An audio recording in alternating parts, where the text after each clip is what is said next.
Bismillahirrahmanirrahim. Assalamualaikum warahmatullahi wabarakatuh. Alhamdulillah wassalatu wassalamu ala Rasulillah wa ala alihi wa ashabihi wa mawala. La haula wa la quwwata illa billah. Asyhadu an la ilaha illallah wahdahu la syarika lah wa asyhadu anna Muhammadan abduhu wa rasuluhu alladzi la nabiyya wa la rasula ba'dah.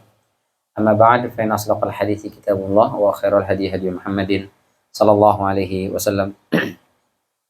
اللهم أخرجنا من ظلمات الوهم وافتح لنا أبواب العلم وأكرمنا بنور الفهم وسهل أخلاقنا بالحلم اللهم لا سهل إلا ما جعلته سهلا وأنت تجعل الحزن إذا شئت سهلا برحمتك يا أرحم الراحمين. Hadirin rahimani wa rahimakumullah, kita lanjutkan kajian kita masih di surat Al-Fil. Kemarin kita sampai ayat ketiga, insyaallah lanjut ke ayat keempat. Tapi sebelum itu seperti biasa kita baca dulu. A'udzu billahi minasy syaithanir rajim. A'udzu billahi minasy syaithanir rajim. Bismillahirrahmanirrahim. Bismillahirrahmanirrahim. ألم تر كيف فعل ربك بأصحاب الفيل ألم تر كيف فعل ربك بأصحاب الفيل ألم يجعل كيدهم في تضليل ألم يجعل كيدهم في تضليل وأرسل عليهم طيرا أبابيل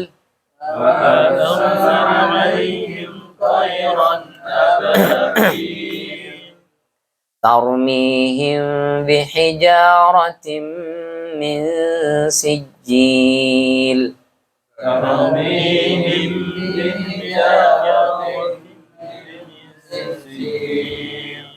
فجعلهم كعصف مأكول.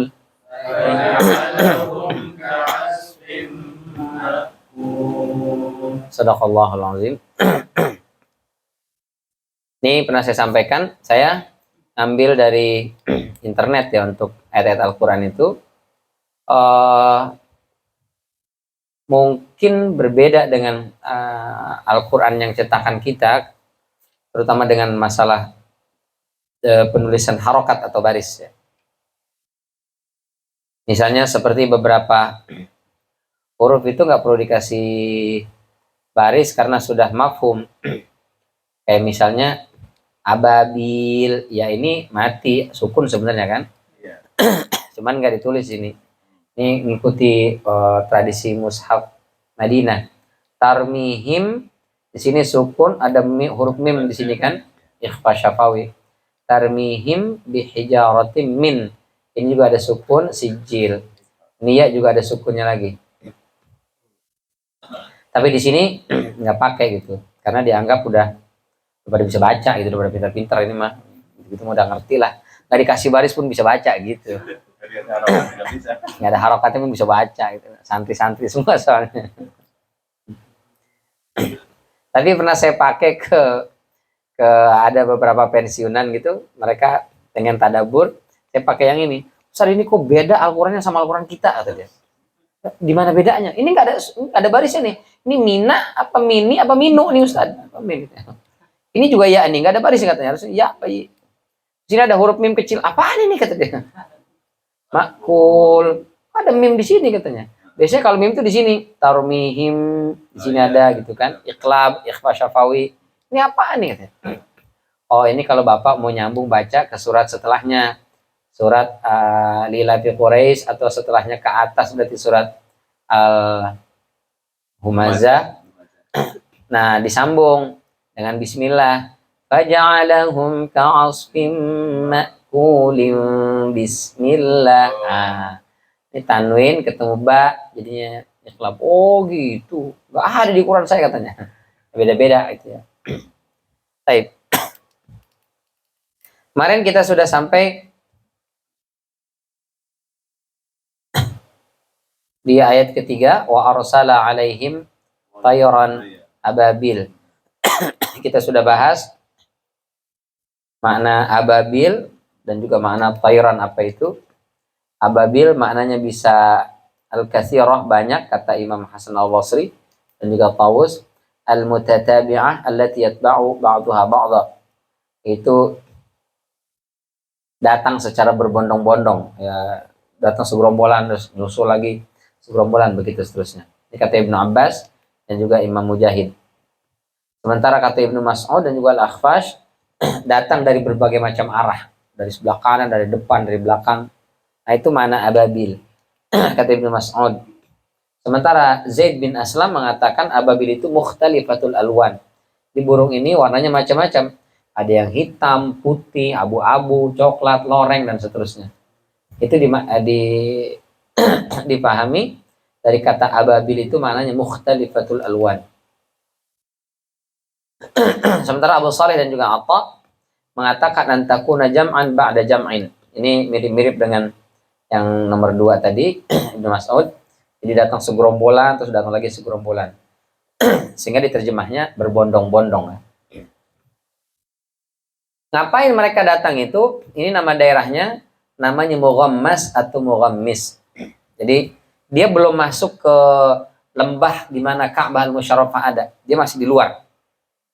Sebelum mereka masuk ke situ, di wilayah Al-Mughammas atau Al-Mughammis ini, tiba-tiba gajahnya itu tidak mau bergerak, tidak mau jalan. Gajahnya Abraha yang bernama Mahmud. Nama gajahnya itu ya. Setiap kali dihadapkan ke Ka'bah, dia derum. Begitu diputar ke arah Yaman, bangun jalan. Disuruh duduk lagi, diarahkan ke Ka'bah lagi, duduk lagi, nggak mau jalan. Diarahkan ke yang lain, bangun jalan. Gitu. Nah, akhirnya marah Abraha. Ketika kondisi seperti itu, tiba-tiba datanglah tayran ababil. Apa yang dilakukan oleh tayran ababil ini? Tarmihim bihijaratin min sijil. Burung-burung itu, tayran ababil itu, tarmihim. Ya. Ini kita sampaikan kemarin, meskipun disebutnya tayran, itu bentuknya tunggal, tapi maknanya adalah plural, jamak taksir. Tayran ababil. Sehingga di sini kata kerjanya, bentuk sedangkan itu pakai tak. Tak ini artinya dia, atau menunjukkan jamak taksir. Kalau satu ekor burung mestinya yarmihim bihijaratin min sijil. Itu berarti burungnya satu. Tapi kalau banyak tuyur, ya, itu berarti pakainya tak. Ya. Jadi burung-burung itu melempari mereka, yaitu Abraha dan bala tentaranya, yang sekitar 60 atau 600 ribu pasukan itu, dengan apa? Bihijaratin, dengan batu. Dari kata hajarah. Jadi hijarah atau hajarun itu artinya batu. Hajar secara bahasa itu artinya menutup. Menutup atau mencegah atau apalagi menghalangi. Jadi hajar itu. Kenapa batu disebut dengan hajarun? Karena dia batu itu mencegah dan menghalangi air untuk masuk, karena dia padat itu kan, maka disebutnya batu atau hajar. Hajarun tunggal, hijarah plural, ya, hajarun plural. Ini kita sampaikan, ada orang datang ke Saudi kerja jadi sopir, baru 3 hari langsung dipecat. Kenapa kok langsung dipecat? Habis saya bawa mobil, di depan ada batu. Ini kata si bos saya, hajar, ya saya hajar. Langsung terbalik jatuh dah. Ngamuk sih dipecat. Padahal hajar itu artinya batu. Maksudnya awas ada batu. Tapi karena dia baru datang ke Saudi, dia nggak ngerti kan. Hajar, bahasa kita hajar ya hantem. Ya saya hantem batu. Kayak itu cerita ngaco aja. Jadi batu bentuknya plural, berarti banyak batunya, lebih dari satu. Min sijil. Min ini bisa dari, bisa berupa. Misalnya, khalaqal insana min alaq. Allah menciptakan manusia bisa dari segumpal daging atau dari segumpal darah, atau mananya berupa segumpal darah. Jadi bisa dari, bisa berupa. Sijil dari kata sajala. Kalau sajala yusajjilu itu artinya mencatat. Jadi kalau misalnya kita di kampus itu ada yang bagian apa namanya, administrasi itu ismut tasjil bilangnya, bagian catat mencatat, tasjil. Dia datang, kamu siapa? Saya ini mahasiswa ini. Kebetulan apa? Mau ketemu dengan rektor atau ketemu dengan apa misalnya. Nah, sajil ismak sajil. Catat namamu, tulis keperluannya apa, segala macam. Itu bilangnya sajil. Sijil. Ini kita sampaikan kemarin. Jadi sijil maknanya bisa tanah liat yang terbakar, atau sijil maknanya di situ nama korbannya sudah tercatat. Baik. Jadi burung-burung itu melempari Abraha dan bala tentaranya dengan batu dari tanah liat yang terbakar, atau dengan batu berupa tanah liat yang terbakar. Di batunya itu bukan batu keras seperti batu-batu kerikil yang kita pakai buat ngecor itu, tapi batunya dia adalah tanah liat yang mengeras seperti dibakar itu. Jadi batunya batu hasil bakaran itu. Kalau dulu bata ya, kalau kita tuh bata itu dibakar ya. Jadi batunya modelnya seperti itu. Kata Ibnu Jauzi, makna sijil menurut Ibnu Abbas yaitu batu dari tanah liat, ukurannya lebih besar dari adas, lebih kecil dari kacang humus. Adas itu nama kacang di Arab ya. Kalau kita kayak bubur kacang hijau gitu tuh, cuman agak gede, hampir sebesar inilah ujung jari ini. Itu adas. Dia lebih kecil dari itu, tapi lebih besar daripada humus. Ya nggak lebih besar dari inilah, dari ujung jari. Ya kayak kedelai gitu, kecil dia. Ya seukuran kacang tanah lah kira-kira. Ini bukan batu-batu besar, batu-batu kecil dia.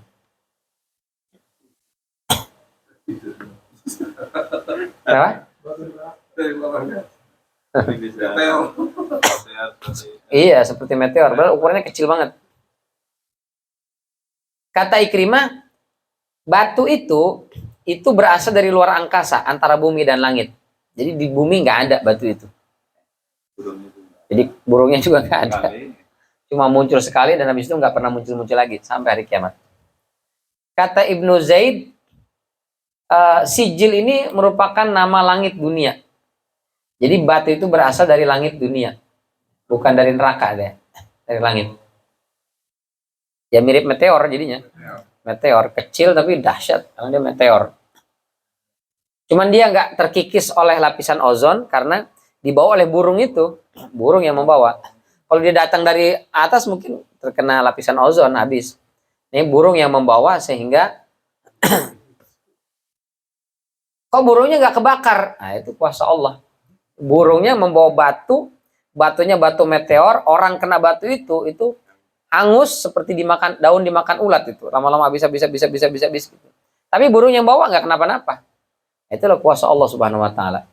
Karena itu kemarin kita sampaikan para ulama mengatakan burung ini bukan burung yang ada di dunia. Karena kalau burung yang ada di dunia nggak punya kemampuan itu, pasti kebakar dia. Pasti mati juga dia.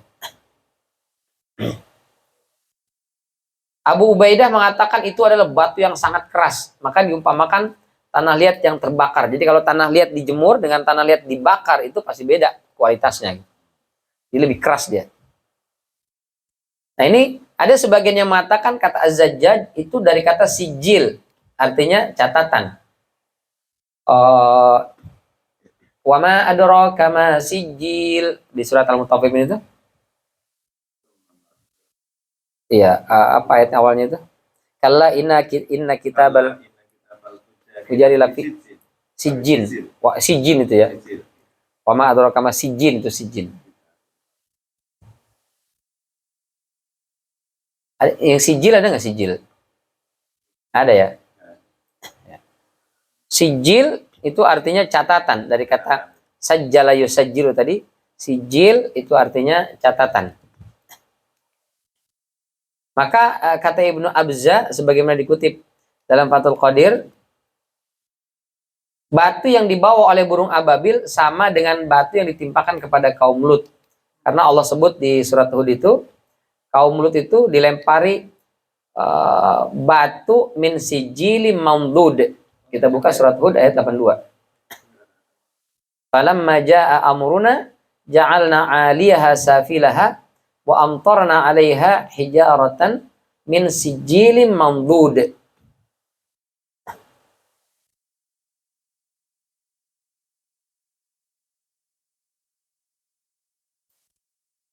Kaumnya Nabi Lut alaihissalam itu juga sama, dilempari dengan bebatuan. Tapi sebagian ahli sejarah mengatakan batunya adalah batu lahar apa namanya, letusan Gunung Merapi itu, keluar letupan lahar itu yang kemudian mengenai tubuh mereka. Ya orang kalau udah kena lahar itu pasti kan habis, terbakar itu. Itu yang menimpa kaum Nabi Lut. Lelehan lahar itu ya? Iya, lelehan lahar itu. Boleh kita baca kalau ketemu? Ada yang temu? Boleh.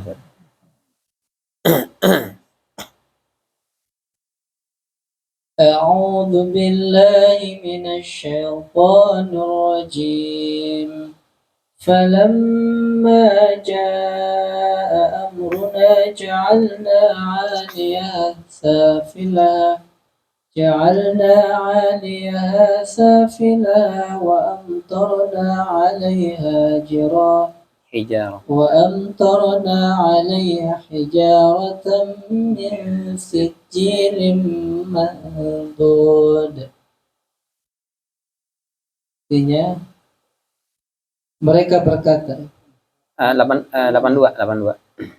Tatkala maka ketika keputusan kami datang, kami menjungkirbalikkan negeri kaum Lut dan kami hujani mereka bertubi-tubi dengan batu dan tanah yang terbakar. Itu sijilin mamdud. Ya, jadi batu dan tanah yang terbakar. Ini sama nih sijil, nih sijil. Maka kata Ibnu Abza berarti sama. Ini sijil yang dibawa oleh burung ababil dengan sijil yang Allah lempari kepada kaum Lut itu sama katanya. Jenis batunya tapi besarannya beda benernya. Besarannya berbeda, Iya. tapi jenis batunya sama. Ya. Itu menurut Ibnu Abza. Di surat Az-Zariyat juga ada. Qala fama khatbukum ayyuhal mursalun? Qalu inna ursilna ila qaumim mujrimin. Linursila alaihim hijaratan min tin musawwamatan 'inda rabbika lil musrifin. Surat Az-Zariyat ayat 31 sampai dengan 34. Ini ada dua laki-laki merupakan jelmaan malaikat datang kepada Nabi Ibrahim alaihissalam. Lalu setelah itu Nabi Ibrahim menyuguhkan makanan dengan anak kambing itu, tapi nggak disentuh gitu, maksudnya nggak bisa megang gitu, nggak bisa ini kok nggak dimakan. Lalu takutlah faujasa minhum khifah, maka Nabi Ibrahim takut, ini siapa nih manusia tapi kok ngambil makanan nggak nyentuh, nggak bisa gitu. Lalu kata dua orang itu, jangan takut, kami adalah malaikat yang diutus oleh Allah Subhanahu Wa Taala. Untuk apa datang ke sini dua malaikat? Bawa bad news dan good news ya. Apa good newsnya? Good newsnya istrimu Sarah itu akan hamil. Nah, itu good news. Bad newsnya apa? Kami ursilna ila qaumim mujrimin. Kami diutus kepada kaum yang membangkang. Siapa itu? Kaumnya Nabi Lut. Ya. Untuk apa? Linursila alaihim hijaratan min tin.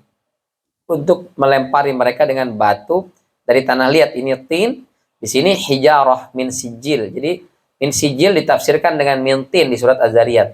Di surat Hud ditafsirkan dengan surat Az-Zariyat. Musawwamatan 'inda rabbika lil musrifin. Itu hukuman dari Allah Subhanahu Wa Taala untuk orang-orang yang melampaui batas. Nah ini hijaratan min tin, berarti tafsiran dari min sijil, itu tanah liat. Tin tanah liat. Bukan tak pakai ta. Watin itu buah tin.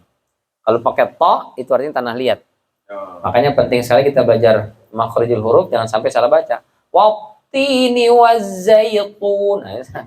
Watin, demi tanah liat dan buah zaitun. Itu beda udah artinya. Itu tita wati, miltin tanah liat. Maka dua malaikat itu datang ke kaum Lut di mana LGBT sudah marak. Mereka sudah tidak nafsu lagi dengan lawan jenis, mereka lebih suka sesama jenis. Datang dua malaikat yang ganteng dua-duanya. Oh. Langsung semuanya, hei cowok, godain kita dong, langsung. Itu malaikat itu dua datang itu langsung ke rumah Nabi Lut, itu semua orang geger satu kampung. Karena ada cowok ganteng dua datang ke rumah Nabi Lut. Awalnya dirahasiakan oleh Nabi Lut, tapi istrinya nih ngasih tahu. Tahu dia. Hah? Nabi tahu ya. Tahu, ya karena dikasih tahu kan. Dikasih tahu kita adalah malaikat begini gitu. Awalnya nggak tahu juga Nabi Lut. Makanya begitu datang dijamulah oleh Nabi Lut alaihissalam. Tapi udah ketakutan tuh. Aduh, ini ada dua orang ganteng datang ke sini, nanti itu pada kacau nih pada datang. Benar, nggak langsung dor. Lot, buka. Kami mau ketemu dengan dua tamumu itu. Pada tahu dari mana nih? Rupanya bininya. Cerita kemana-mana. Di rumah saya ada cowok ganteng loh dua. Dan ceritanya bukan ke cewek, ke cowok. Auzubillah min dzalik ya. Tapi kata Nabi, kata kedua orang itu, gak usah takut wahai Lut, kami adalah malaikat. Kami diutus oleh Allah untuk menghancurkan kaum-kaum yang durhaka ini. Ya, Nabi Lut disuruh siap-siap besok pagi, pokoknya sebelum subuh harus sudah keluar meninggalkan kampung ini bersama dengan orang beriman. Kenapa? Karena Allah mau hancurkan. Bagaimana hancurkannya? Ja'alna 'aliyaha safilaha. Yang atas dibikin ke bawah, yang bawah bikin ke atas, berbalik gitu. Dulu kita masih belum ngerti gimana caranya itu. Setelah kita lihat ada kasus apa likuifaksi itu baru kita ngerti ya. Palu itu bisa tenggelam gitu. Nauzubillah. Mungkin zamannya Nabi Lut lebih dahsyat lagi dari itu. Tidak hanya dibalikan gitu, itu banyak batu-batu yang datang bertubi-tubi, mereka seperti dihujani itu. Nah, itu batunya min sijilim mamdud, yang panas membakar. Auzubillah min dzalik. Kata Ibnu Abza, burung ababil itu membawa batu sama dengan batu yang dilempari kepada kaumnya Nabi Lut alaihissalam. Dalam Tajul Lughah wa Sihah Al-Arabiyah, Asy-Syaukani mengutip, kata dia bahwa batu itu berasal dari tanah liat yang dipanaskan dengan api neraka. Jadi dipanasinnya di mana? Di api neraka. Maka panasnya dahsyat luar biasa. Lalu batu itu tercantum di batu itu nama setiap korbannya. Itu yang tadi kita sampaikan, sijil. Sehingga tidak mungkin meleset karena udah ada namanya di situ. Begitu dilempar sama burung itu, dia pasti langsung mencari korbannya gitu. Maka kalau mau cari, ada nggak sih sisa-sisa batu? Nggak ada, karena batu itu sudah pas dibawa sesuai dengan jumlah orang yang ada di situ. Jadi kena semua gitu. Nggak ada yang meleset, nggak ada yang ya meleset. Kalau meleset kan berarti jatuh ke tanah, itu batu bisa diambil lagi gitu. Ini semua mengenai korbannya. Kenapa? Karena setiap batu itu sudah ada namanya. Oh, ini lebih hebat dari sniper. Ya, sniper aja bisa meleset kan. Ini burung ababil nih, sekali lempar nggak ada satupun yang meleset batunya itu.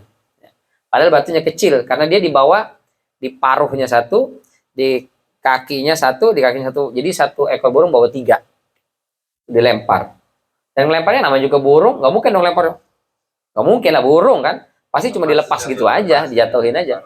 Tapi batu itu dia akan mengejar korban yang namanya tertulis di batu itu. Insya Allah. Ya Allah itu kalau sudah memberikan sesuatu itu hukuman atau apapun itu nggak mungkin nyasar ya. Termasuk ya masalah rezeki itu. Rezeki kita sudah ditakar dan tidak mungkin tertukar. Sama dengan musibah, bencana, azab juga begitu. Dia tidak akan mungkin tertukar, tidak mungkin salah sasaran, itu pasti kena. Jadi bantuan dan pertolongan Allah itu bisa datang kapan saja dan dalam bentuk apa saja. Hukuman dan balasan Allah kepada para pelaku kejahatan tidak akan pernah meleset. Seperti yang Allah sebutkan di sini. Kenapa Allah bilang tarmihim bihijarati min sijil? Kenapa enggak langsung bilang mintin ya, atau mim mandud? Kenapa mesti ada sijil? Yang kata ini bisa dua maknanya, bisa tadi batu yang dibakar atau maknanya bisa sesuatu yang merupakan simpanan informasi atau catatan. Karena itu tadi untuk menjelaskan kepada kita bahwa batu itu dilemparkan oleh burung-burung tersebut itu semuanya tepat sasaran, tidak ada yang meleset. Insyaallah. Ini menunjukkan kepada kita bahwa kita berjuang di jalan Allah, gak usah ragu, karena pasti Allah akan bantu dan tolong kita. Meskipun kadang kalkulasinya kita nggak tahu kan, kapan datangnya. Kok Allah lama bener gitu pertolongan ini. Perasaan kita udah berjuang bener gitu. Nggak datang-datang gitu. Ya begitulah Allah Subhanahu wa taala memberikan ujian itu kadang yang dibutuhkan sebenarnya kesabarannya. Buat Allah sih gampang banget ngasih pertolongan. Kecil banget gitu. Kun selesai gitu. Cuman yang Allah mau lihat kan seberapa sabar kita, seberapa telaten dan tekun kita untuk berjuang itu. Itu sebenarnya. Kata Allah, am hasibtum an tadkhulul jannata wa lamma ya'tikum masalul ladzina khalu min qablikum massathumul ba'sa wa dharra wa zulzilu hatta yaqula ar-rasul wal ladzina ma'ahu mata nasrullah ala inna nasrallahi qarib. Ya, apakah kalian pikir kalian masuk surga dengan mudah padahal belum datang cobaan ujian? Generasi terdahulu kata Allah itu diuji itu massatumul ba'sa wa dharra, mereka diuji dengan kesulitan, dengan kesengsaraan. Bahkan ada yang kepalanya digergaji, ada yang dipotong lidahnya, dicungkil matanya, ada yang disetrika, ada yang ditombak, ada yang direbus hidup-hidup. Hanya untuk mempertahankan keimanan. Buat Allah, susah kan menolong mereka? Mudah banget. Seperti Gaza sekarang. Buat Allah kecil aja. Kirim aja burung ababil, kelar itu tentara Israel. Apa susahnya gitu. Tapi kenapa Allah biarkan itu? Karena ya sebenarnya Allah nggak diam. Allah sudah kirimkan, tapi nggak langsung dibinasakan. Supaya apa? Supaya kita, umat Islam ini, kelihatan mana yang berjuang, mana yang tidak. Mana yang ikhlas, mana yang enggak. Mana yang peduli, mana yang enggak. Kalau begitu Israel menyerang dengan rudal, Allah balas dengan kirim burung ababil, kita semuanya akan jadi penonton. Kan mampus Israel kan, mampus. Akhirnya kita nggak ada ikut berjuang. Nggak ada yang nyumbang, nggak ada yang ngumpulin donasi, nggak ada yang demo di sana-sini. Ya. Nggak ada yang teriak-teriak, nggak ada. Cuma tungguin aja terus gak ababil datang, batu kan bener kan, macam-macam sih sama Allah, ya udah, gitu doang gitu, nggak ada lagi perjuangan effort yang kita keluarkan. Tapi karena begini kita jadi peduli, ada yang mengumpulkan makanan, ada yang mengumpulkan obat-obatan, ada yang mengirimkan ambulan, ada juga yang komen doang, ada juga sih gitu. Nah semuanya, ada yang nyinyiriun juga. Itu untuk tasfiyah, menyaring. Mana orang-orang yang betul-betul berjuang di jalan Allah, mana yang cuma sekedar ikut-ikutan, mana yang bersabar dan mana yang tidak sabar. Karena jadi oposisi ternyata berat. Mana nyambungnya itu? Karena memang butuh kesabaran untuk berjuang itu. Maka jadikanlah orientasi perjuangan hanya untuk dan karena Allah. Dan mintalah pertolongan hanya dari Allah semata. Karena Allah pasti mampu dan sangat bisa memberikan pertolongan itu. Kapan? Nah, itu menurut kalkulasi Allah. Kata Allah, sekarang nih saya kirimkan pertolongan. Kata Allah, nanti. Ya udah. Tugas kita adalah berjuang. Baik. Ini di surat Al-A'raf ayat 96 sampai 99. Kata Allah, walau anna ahlal qura amanu wattaqau la fatahna alaihim barakati minas sama'i wal ard. Sekiranya penduduk suatu negeri atau suatu kampung amanu, mereka beriman, wattaqau, dan juga mereka bertakwa, la fatahna alaihim, sungguh benar-benar kami akan bukakan untuk mereka barokat.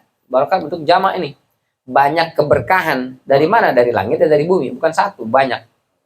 Walakin kazzabu, akan tetapi mereka mendustakan ayat-ayat kami, tidak beriman, tidak bertakwa kepada Allah. Fa akhuznahum, maka kami hukum mereka bima kanu yaksibun, disebabkan oleh ulah perbuatan tangan mereka sendiri. Kalau sudah datang hukuman itu, afa amina ahlul qura, apakah penduduk suatu negeri bisa aman? Ayatiyahum, datang kepada mereka baksuna, azab, hukuman, bencana dari kami, bayatan. Apa arti bayatan? Dari kata bata, yabitu, mabit. Apa tuh mabit? Malam bina iman takwa. Itu bahasa Arab, mabit artinya menginap. Kenapa rumah disebut bait? Karena di rumah itu tempat kita bermalam. Jadi mabit atau bait itu artinya bermalam. Artinya ini bayatan malam hari. Wahum naimun, ketika mereka sedang tertidur. Jadi kadang lagi tidur datang musibah bencana. Kita nggak ada yang bisa menjamin itu. Awa amina ahlul qura ayyatiyahum ba'suna duhan wa hum yal'abun.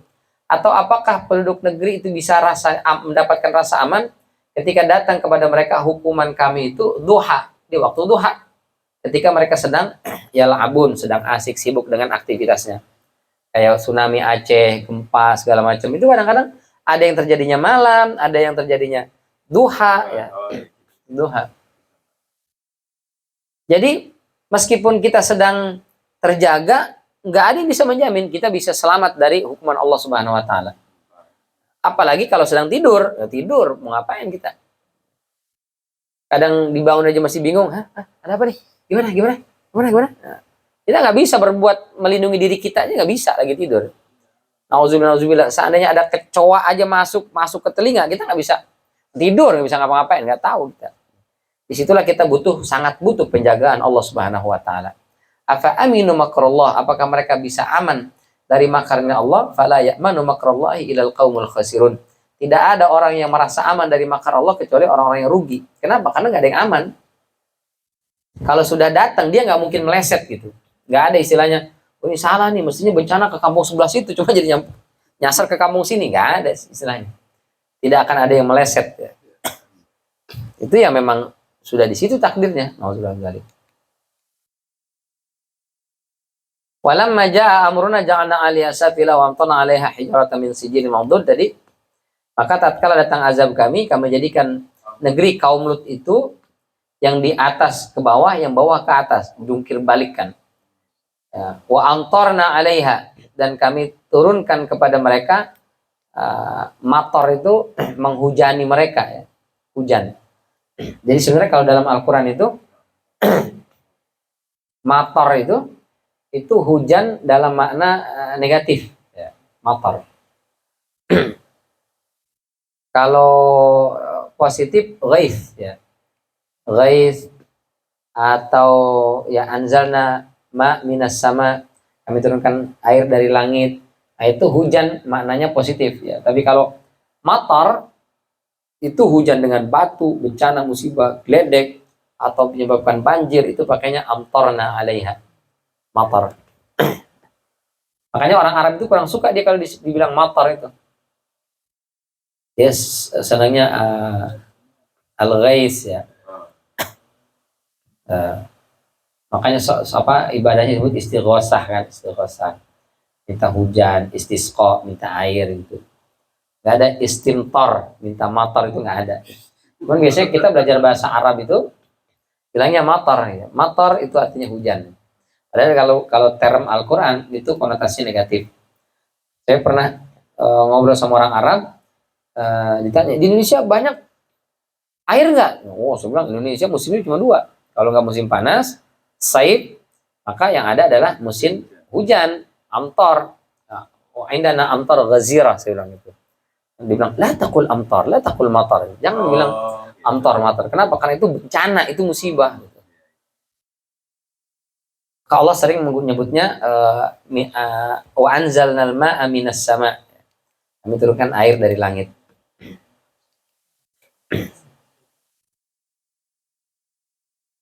Ini sama.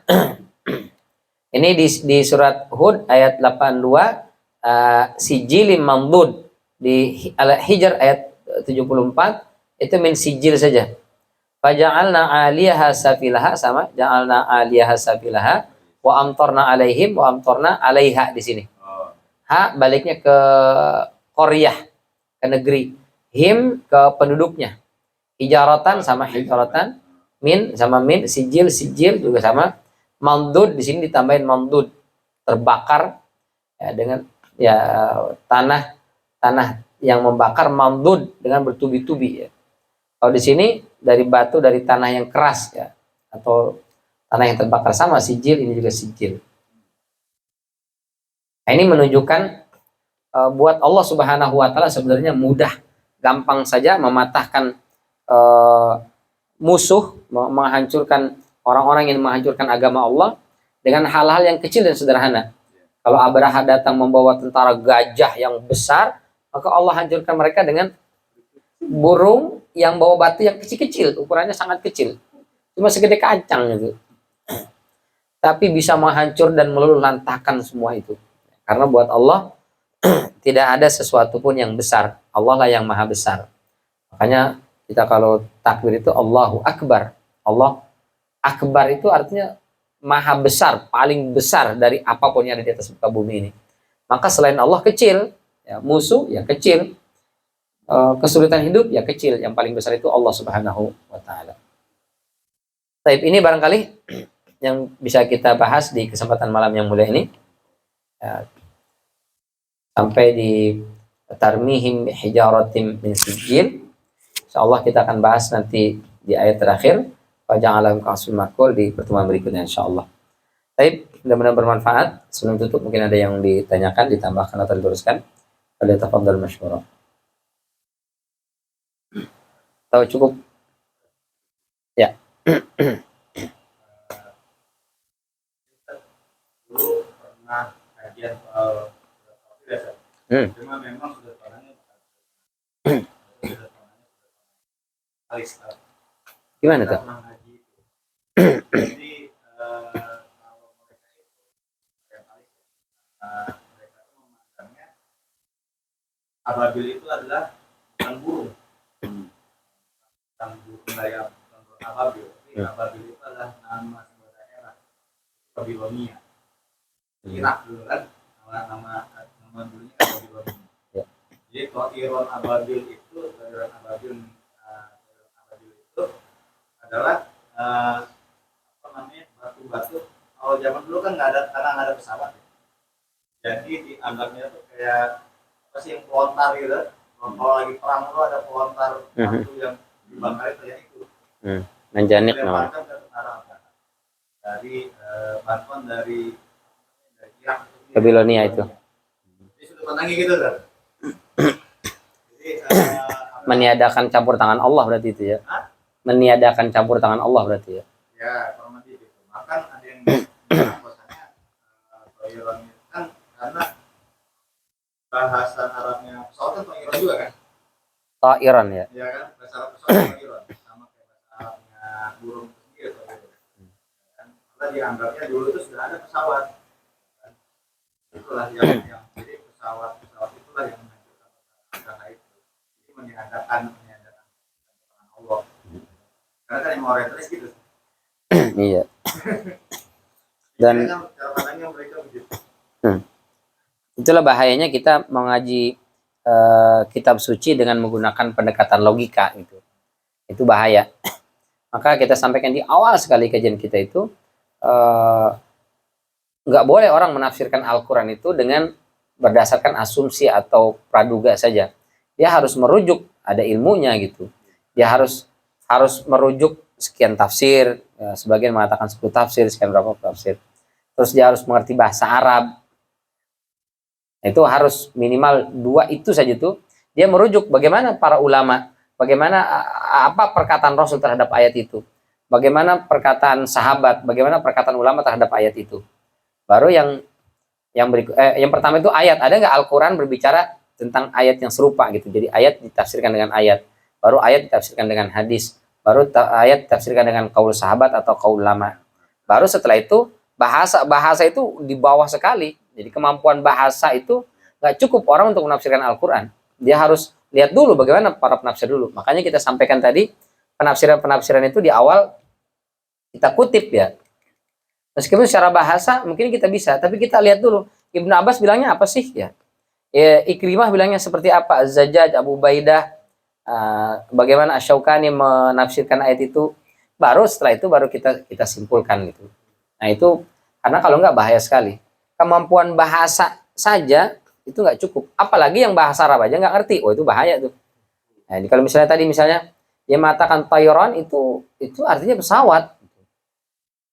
Term pesawat itu muncul abad ini orang nyebut Tayron karena mereka bingung mau ngasih nama pesawat itu dengan apa gitu. Akhirnya dia bisa terbang, udah pakai aja burung gitu. Sementara term Tayron ini muncul 14 abad yang lalu, ketika itu belum ada pesawat. Gitu.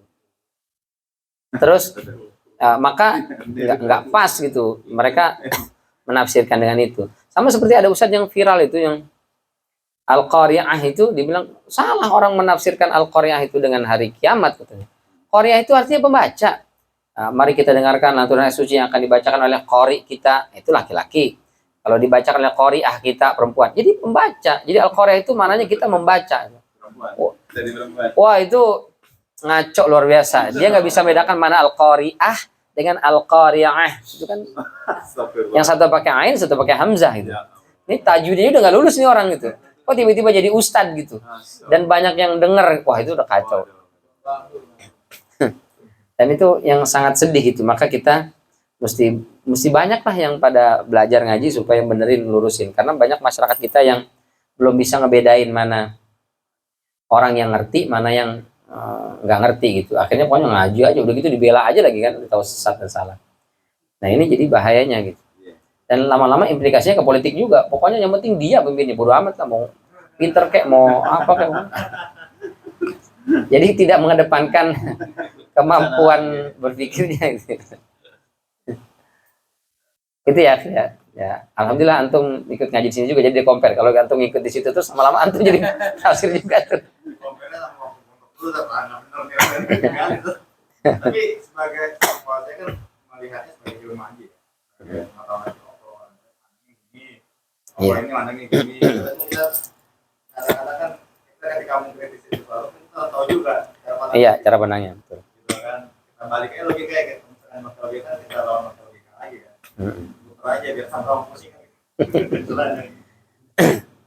Ya itu yang disayangkan. Bahkan ada di dunia kampus yang begitu.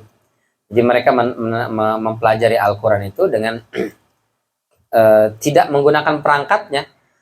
Padahal kita belajar itu kan mesti ada alatnya kan. Jadi ada namanya ilmu tafsir. Sebelum kita belajar tafsir harus belajar ilmu tafsir dulu. Itu mereka nggak pakai, udah langsung Al-Quran comot, gitu ya, nafsirkan sendiri gitu. Nah, itu yang akhirnya dia ngaco, sesat.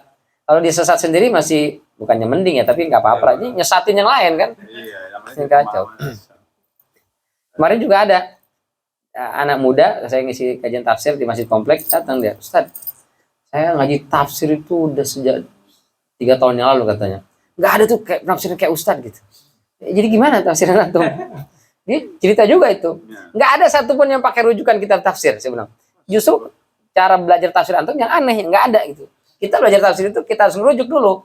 Bagaimana tafsir-tafsir para ulama, Ibnu Abbas, Ibnu Mas'ud, ke situ. Baru di ujungnya kita nih, kalau mau menyimpulkan kesimpulan itu. Masa antum di kampus kagak ngerti ilmiah, saya bilang. Kita nulis jurnal, nulis skripsi kan harus kutip itu. Nggak boleh footnote-nya ini diambil dari mana, nggak bisa kita. Saya pintar, saya tulis aja sendiri, nggak bisa ya. Itu nggak ilmiah namanya, itu yang asbun itu. Asal. Iya, siapa? Dan itu ada dan marak gitu. Dia bilang, di antum kampusnya, disebutlah sama dia nama kampusnya. Dia bilang, Masya Allah, nggak ada orang ngerti Quran di situ sih. Yang ngerti bahasa, antum belajar bahasa Arab nggak? Enggak. Ah, udah, gimana itu? Saya juga sanksi, jangan-jangan gurunya juga nggak bisa bahasa Arab gitu kan? Nah itu bahaya sekali. Terjemahan. Kalau terjemahan doang selesai nggak apa-apa kan? Ini terjemah disimpulkan sama dia kan? Tafsirkan sendiri kan? Gitu. Bahkan orang yang menafsirkan Al-Quran dengan hawa nafsunya, bener aja salah dia. Apalagi salah kan? Sementara kita yang menafsirkan Al-Quran melalui perangkat-perangkatnya, kita baca tafsir pendapat para ulama dulu, cek di ayat, ada nggak ayat yang menjelaskan tentang ini, ada nggak hadis, terus begitu sampai bahasa. Salah, dapat pahala. Hasil kesimpulannya ternyata salah misalnya. Ini udah kita kutipkan semua nih, tuh. Di bawahnya kesimpulannya ternyata keliru, dapat pahala tuh. Yang tadi dia nggak pakai yang ini langsung tek bener, itu aja salah gitu. Meskipun bener hasilnya salah. Karena dia tidak mengikuti metodologinya itu. Ada ilmunya, metodologinya. Itu yang bahaya. Ya mesti sama-sama kita bangun kesadaran bahwa kita harus mempelajari Al-Quran, tapi dengan jalur dan metodologi yang diajarkan gitu. Tapi memperkaya khazanah dan kita jadi tahu, oh pantesan aja sesat. Orang kagak pakai Google Map, kagak pakai ikutin rambu-rambu, kan bisa aja. Saya mau ke sana gitu. Ya lewatnya sini sini sih, enggak terserah saya mau lewat mana kayak, ya udah nyasar lah ujung-ujungnya gitu. Baik, itu barangkali ya, jazakallah khair. Cukup ya. Baik, cukup dari saya, terima kasih. Mudah-mudahan ada manfaatnya. Mohon maaf apabila ada kekeliruan kekurangan. Adanallahu wa iyyakum ajma'in. Wabillahi taufiq hidayah. Wassalamualaikum warahmatullahi wabarakatuh. Waalaikumsalam.